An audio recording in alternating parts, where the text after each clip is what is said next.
Hi, Jayson Sidhu here again with Keller Williams Realty, and today we're talking about how to manage multiple offers. But before we begin, I want to refer you to two links on the blog. If you're thinking of selling your home, click here, and if you're looking to buy, click here. Now back to our topic.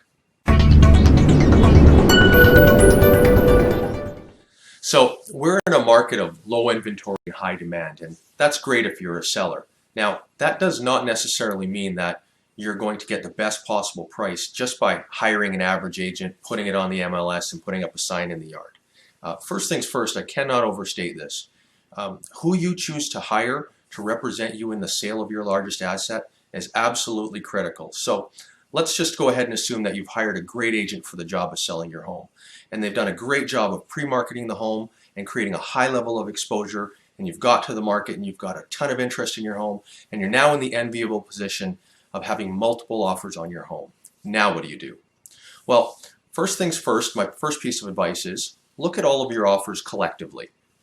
You don't just want to necessarily choose the offer that has the best price. I mean, it would seem I guess logical to just quickly jump at the best price, but you want to look at all those offers collectively and ultimately decide which of those buyers you can negotiate into a position that's going to best be satisfactory to you.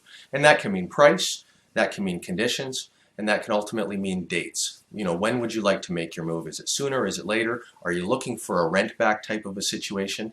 So which buyer of the multiple offers is ultimately going to be the best for you? And then work your way up from there. That would be my first piece of advice. The second piece of advice is related to financing. We want to have some sort of back check on the buyer you choose to work with respect to their financing. Simply accepting the offer or negotiating an acceptance and assuming that financing is in good order probably isn't a good idea. And it still amazes me to this day how many realtors are out there working with their clients and they don't have their financing pre-approved or pre-arranged. So we want to understand if the buyer that you've chosen to work with is in fact pre-qualified and even in a position to purchase your home. And lastly, the last tip I would give on managing multiple offers is you've found the right buyer, you've negotiated an offer to sell your home at a price and terms and conditions that are acceptable to you.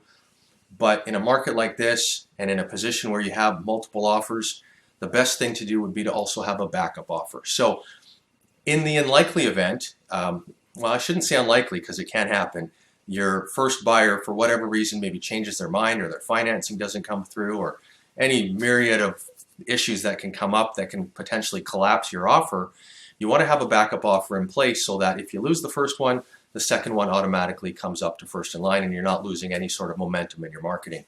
And ultimately what it does is it keeps your value high because you've negotiated two offers successfully in a position that would be acceptable to you, and then ultimately it ensures you're going to get your home sold for the most amount of money at terms that are going to be acceptable to you. So hopefully if you're looking at buying or selling a home, I'll be hearing from you soon.